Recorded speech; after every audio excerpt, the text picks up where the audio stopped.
Division of a line segment के method 1 के concept को समझने के बाद अब हम एक प्रॉब्लम लेंगे। प्रॉब्लम है geometrically divide a line segment of length 8.4 centimetre in the ratio 4:3। तो बेसिकली यहाँ पे m और n की वैल्यू दी गई है और हमें length of line segment 8.4 centimetre दिया है और हमें इस लाइन सेगमेंट को डिवाइड करना है इन द रेशियो ऑफ 4:3। तो अभी हम क्या करेंगे, steps of construction left hand side में लिखते जाएंगे और राइट हैंड साइड में उसको ड्रॉ भी करते जाएंगे। तो फर्स्ट स्टेप हमेशा हमारा रहेगा कि we will draw a line segment of given length. तो हम ए बी ड्रॉ करेंगे स्केल की हेल्प से और उसकी जो लेंथ हम ले लेंगे वो होगी 8.4 सेंटीमीटर। सेकंड स्टेप में हम पॉइंट ए से एक रे ड्रॉ करते हैं A X which makes an acute angle with the line segment A B. ऐसा करने के बाद अब हम m और n इनको जोड़ते हैं और m प्लस n को नाम देते हैं k। सो k डिनोट करता है कि हमें कितने इक्विडिस्टेंट पॉइंट्स मार्क करने हैं इस रे पर।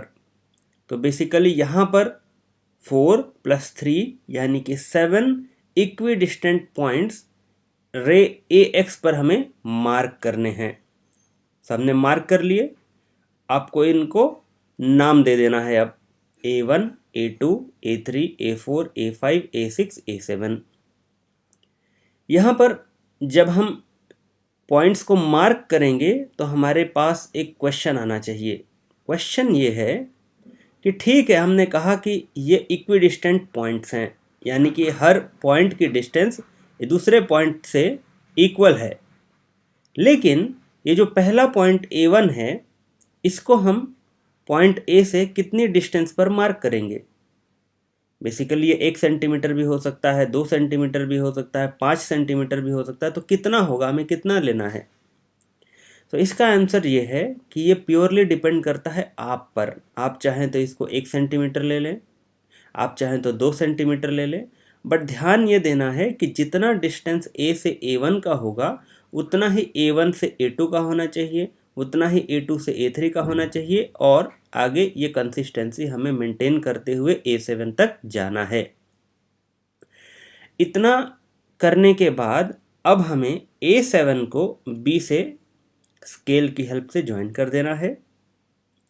ज्वाइन करने के बाद हमें अपना एम याद रखना है। एम ये है कि हमें इस लाइन सेगमेंट AB को 4:3 के रेशियो में डिवाइड करना है।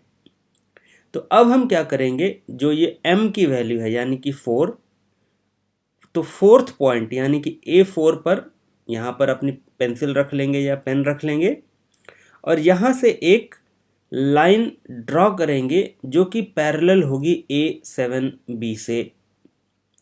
तो ये पैरेलल लाइन कैसे ड्रॉ करेंगे, तो फर्स्ट ऑफ ऑल आपको क्या करना है, प्रोटेक्टर की हेल्प से A7 और B, ये जो येलो एंगल है इसको मेजर कर लेना है।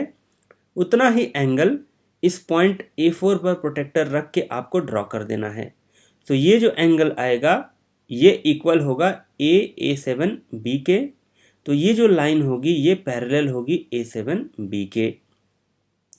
इतना करने के बाद ये जो लाइन A4 से जा रही है ये इंटरसेक्ट करेगी AB को, तो उस पॉइंट को नाम दे देंगे हम C।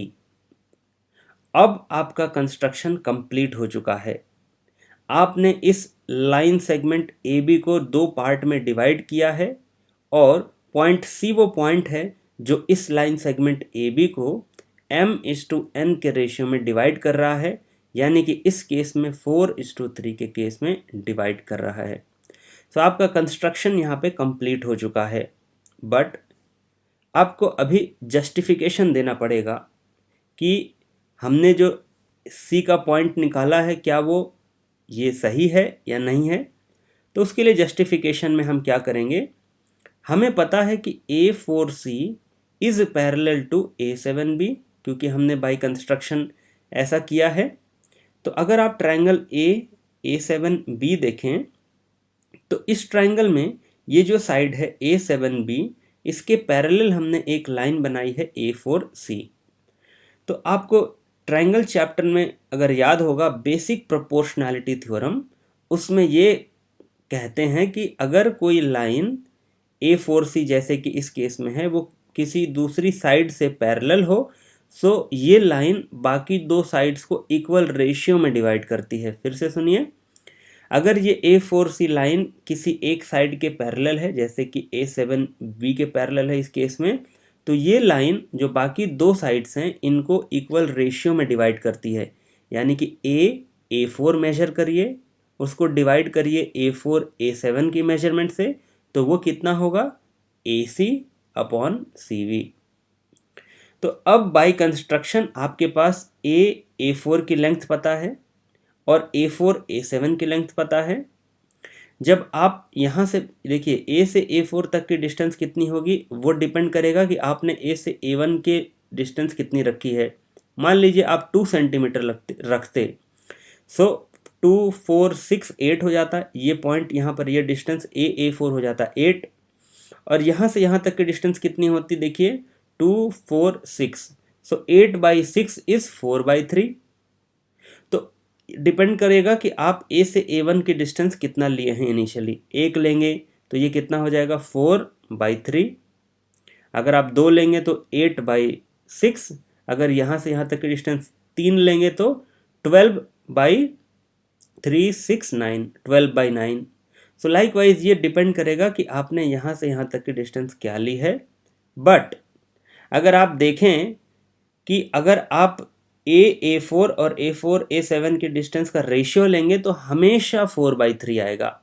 और वो कैसे, आपको याद होगा जब हम इसके बारे में पढ़ रहे थे, कॉन्सेप्ट समझ रहे थे, तो हमने ये कहा कि यहाँ से यहाँ तक की डिस्टेंस होगी M और यहाँ से यहाँ तक की डिस्टेंस होगी N। तो बेसिकली A4 की जगह पे हम लिख सकते हैं M, और A4 A7 यहाँ से यहाँ तक की डिस्टेंस को हम लिख सकते हैं K-M। तो उसी को हमने K-M शो किया है। M है 4, K है 7, तो 7 - 4 हो जाएगा डिनोमिनेटर में। फाइनली हमें रेशियो 4:3 मिलेगा। तो इससे हमें पता चल जाएगा कि AC/CV भी 4:3 होगा। क्यों? क्योंकि देखिए A4 अपॉन A4 A7 है AC/CV, और यही चीज़ है 4/3 के बराबर भी, तो AC/CV 4/3 हो जाएगा। सो इस तरह से हमने एक पॉइंट C इस लाइन सेगमेंट AB पर निकाल लिया है, जो कि इस लाइन सेगमेंट AB को दो पार्ट में डिवाइड कर रही है जिसका रेशियो है 4:3।